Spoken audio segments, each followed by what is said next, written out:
এতিয়া হৈ গ'ল আমাৰ ৰাস শেষ আৰু এপিনে আমাৰ খুৰাদেৱে বনাইছে খিচিৰি হয়নে নহয় ৰাস শেষ হ'ল আৰু এতিয়া খিচিৰি খাই ধুনীয়াকৈ কাম চাম কৰি পেলাই যাবগৈ লাগিব হেল্ল' গাইছ স্বাগতম দীপু ব্লগ চেনেল কি খবৰ আপোনাৰ হাতৰ নিশ্চয় সকলোৰে খবৰ ভাল আৰু বহুত দিনৰ মই একদম লং ব্লগ এটা আনিছোঁ আৰু হাতত আছে চাহৰ কাপ মানে আমাৰ তাত ৰাস হৈ আছে আৰু গোটেইখিনি আপোনালোক দেখুৱাম কি হয় কি নহয় আপোনালোকে ভিডিঅ'টো শেষলৈকে চাই থাকক আৰু ভাল পালে লাইক কমেণ্ট শ্বেয়াৰ এণ্ড ছাবস্ক্ৰাইবটো কৰি দিব আৰু এতিয়া কৰি আছে পেলাই মেকআপ মানে কৃষ্ণ দুটা যিহেতু দুইজনকে মেকআপ কৰি আছে আৰু মাৰ কাৰণে পেলাই লৈ আহিলোঁ এটা মাকক গোটেই বস্তুখিনি আনি কৰি দিলোঁ দি এটা ময়ো ধুনীয়াকৈ ওলাই মেলি লৈছোঁ আৰু চুৰিয়াখন পিন্ধি লৈছোঁ আৰু একদম ধুনীয়াকৈ এতিয়া যাওঁ নামঘৰত গৈ আৰু কি হয় গোটেইখিনিতো আপোনালোক দেখুৱামেই তো আজি বহুত দিনৰ মূৰত লং ভিডিঅ' বনাইছোঁ কাৰণে অলপমান কথাখিনি কওঁতে চাগে অলপমান কিবা কিবি হ'ব পাৰে আৰু তাতোতো কথা ক'ব নোৱাৰিমেই তো আপোনালোক দেখুৱাম আপোনালোকে চাই থাকক আমাৰনো এনেকৈ নামঘৰত বা গাঁৱৰ ৰাস চাইবিলাক কেনেকুৱা হয় আপোনালোকেও দেখা পাব তো দিয়ক ভিডিঅ'টো আৰম্ভ কৰোঁ আৰু এতিয়াৰ পৰা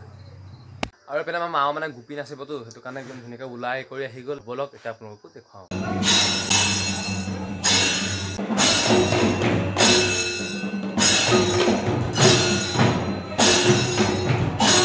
শব্দডাল লিখিছে ইয়াতে নাৰায়ণ শুব অনন্ত সৰ্যাৰ তো বৰ্তমান এতিয়া আমাৰ মানে কাম হৈছে এইখিনি চকীখিনি তাত নিব লাগে এতিয়া মানে মানুহ বহিবৰ কাৰণে আৰু গোটেইখিনি লাগি ভাগি ধৰা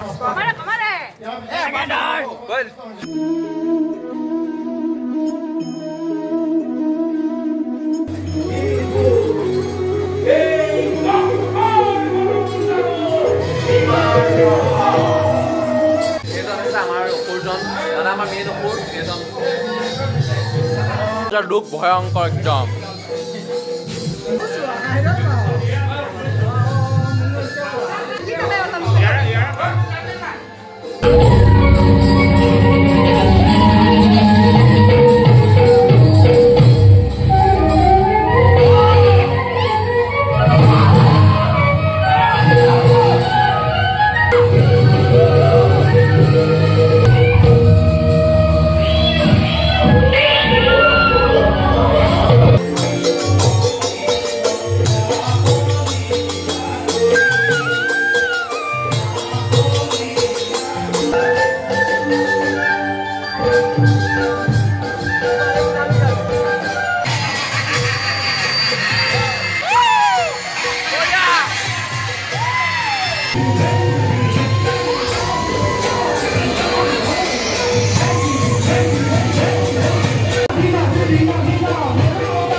এতিয়া হৈ গ'ল আমাৰ ৰাস শেষ আৰু এপিনে আমাৰ খুৰাদেৱে বনাইছে খিচিৰি হয়নে নহয়